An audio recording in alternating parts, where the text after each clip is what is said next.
गणेश जी का जल में क्यों होता है विसर्जन?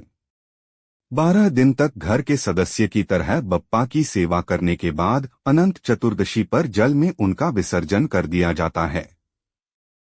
महाभारत व्यास का है संबंध मान्यता है कि गणेश जी ने ही महाभारत ग्रंथ को लिखा था। महर्षि वेदव्यास ने गणेश जी को लगातार 10 दिन तक महाभारत की कथा सुनाई और गणेश जी ने 10 दिनों तक इस कथा को हूबहू लिखा। 10 के बाद वेदव्यास जी ने जब गणेश जी को छुआ तो देखा कि उनके शरीर का तापमान बहुत बढ़ चुका था। वेदव्यास जी ने उन्हें तुरंत जलकुंड में ले जाकर उनके शरीर के तापमान को शांत किया। तभी से मान्यता है कि गणेश जी को शीतल करने के लिए उनका विसर्जन किया जाता है। जीवन मृत्यु चक्र भी है विसर्जन की वजह। विसर्जन का नियम इसलिए है कि मनुष्य यह समझ ले कि संसार एक चक्र के रूप में चलता है। भूमि पर जिसमें भी प्राण आया है वह प्राणी अपने स्थान को फिर लौट कर जाएगा और फिर समय आने पर पृथ्वी पर लौट आएगा। विसर्जन का अर्थ है मोह से मुक्ति। आपके अंदर जो मोह है उसे विसर्जित कर दीजिए। आप बप्पा की मूर्ति को बहुत प्रेम से घर लाते हैं,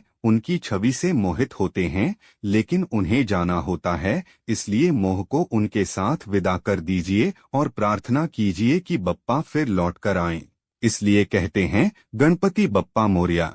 अगले बरस तू जल्दी आ बाल गंगाधर तिलक ने शुरू करवाई परंपरा। भारतीय इतिहास के पन्नों में यह दर्ज है कि महाराष्ट्र में गणेश उत्सव की शुरुआत बाल गंगाधर तिलक ने की थी। उन्होंने यह परंपरा अंग्रेजी हुकूमत के खिलाफ देश को एकजुट करने के लिए की थी। उन्हें यह अच्छे से पता था कि भारतीय आस्था के नाम पर एकजुट हो सकते हैं, इसलिए उन्होंने महाराष्ट्र से गणेश उत्सव का आरंभ किया और फिर वहां गणेश विसर्जन भी किया जाने लगा। अपने मूल रूप में मिल जाते हैं। परमात्मा सभी देवी देवताओं का विसर्जन जल में होता है। जल को नारायण रूप माना जाता है। भगवान श्री कृष्ण ने गीता में कहा है, संसार में जितनी मूर्तियां इनमें देवी देवता और प्राणी शामिल हैं, उन सभी में मैं ही हूँ और अंत में सभी को मुझ में ही मिलना है। जल में मूर्ति विसर्जन से यह माना जाता है कि जल में घुलकर परमात्मा अपने मूल स्वरूप से मिल गए। यह परमात्मा के एकाकार होने का प्रतीक भी है। ज्ञान और बुद्धि के देवता जल का संबंध ज्ञान और बुद्धि से भी माना गया है,